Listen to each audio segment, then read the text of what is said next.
kalau kita membangun bisnis itu partnernya itu ternyata pasangan hidup nih Jis. Ya, Kan ya, ada ya, aja ya. lah ya yang ternyata partner hidup kita sama nih visinya, sama Ya, nih hobinya ya, berbisnis ya. kayak gitu. Nah itu gimana Jis? Terkait dengan hal-hal tek-tek bengeknya gitu. Banyak sih, banyak yang kayak gitu banyak. Mm-mm. Suami istri akhirnya yaudah kita nggak bikin bisnis aja. Mm-mm.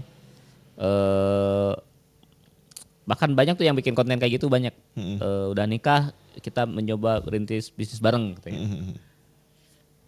Nah, cuman harus diperhatikan nih, jangan sampai kegocek gara-gara ini suami istri. Iya, soalnya kan kalau partneran itu kan biasanya ada perjanjian kerjasama, Ya. ada ini itulah ya.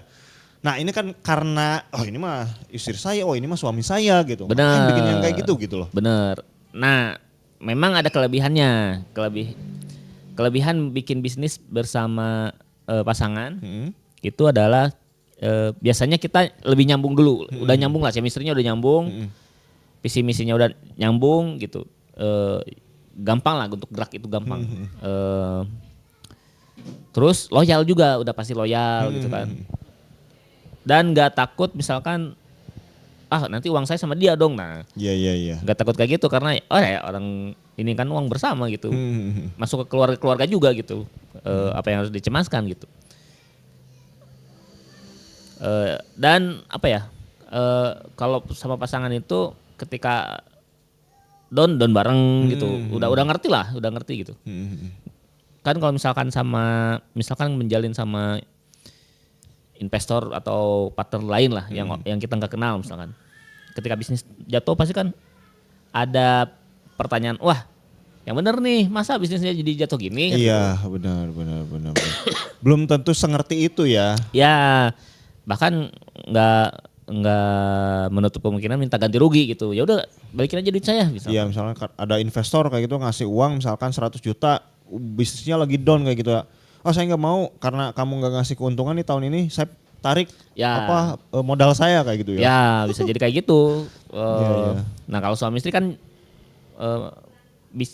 dia ngerti, wah naik turunnya ngerti gitu.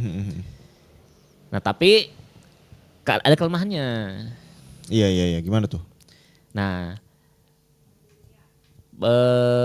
banyak juga yang akhirnya karena kita sudah suami istri merasa saling kenal, akhirnya tidak jelas pembagian kerjanya dan gajinya. Bahkan bisa berujung misalkan suaminya kerja nggak dibayar gitu. Yeah. benar. Yang akhirnya kita ini posisinya apa gitu sebagai bisnisnya apa gitu. Tidak ada kejelasan. Nah itu yang harus dijauhi oleh teman-teman gitu. Harus bisa ditanggulangi lah ya. Ya. Ya lebih profesional lah harusnya kayak gitu. Nah jadi ketika kita berbisnis dengan pasangan, kita harus dibagi nih.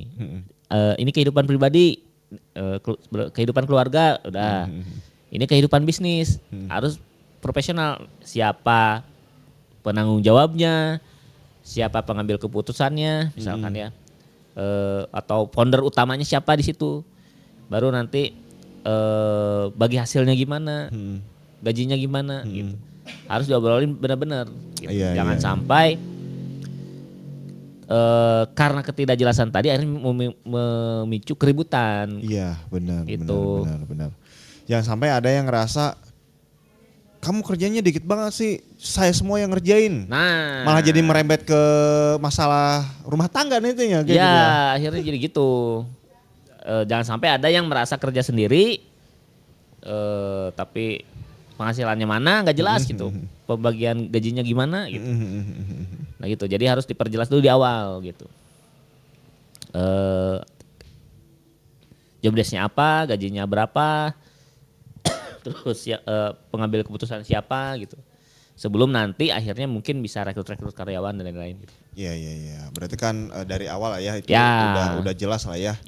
Pembagian keuangannya, pembagian kerjanya dan sebagainya. Nah kalau misalkan nih Jis, itu udah jelas semua nih.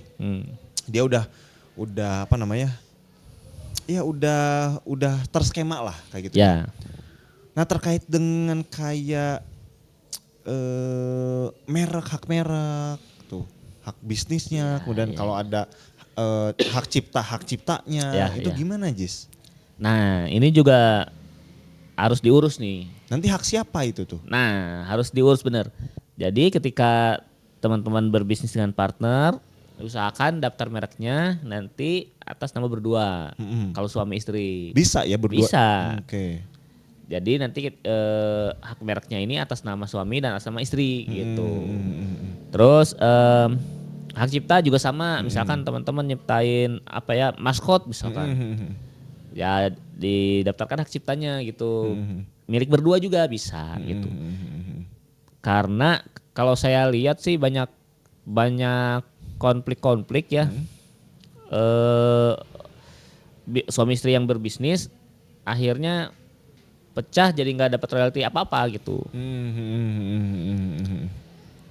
Dan ketika kita udah daftar itu kan menanggulangi itulah ya. Menanggulangi itu benar. Biar nggak ada yang dirugikan. Ya. Nah kalau misalkan nih Jis teman-teman, saya nggak bisa nih buat daftar mereknya, misalnya kayak gitu. Ya bisa gimana caranya?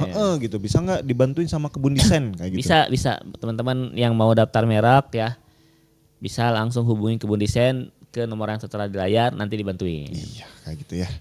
Oke teman-teman, kalau suka dengan video ini silahkan di like, di komen, juga di subscribe. Serta kalau misalkan pengen order kayak gitu ya, tinggal hubungi nomor yang tadi. Ya. Oke, thank you, sampai jumpa di video kita selanjutnya. Bye-bye.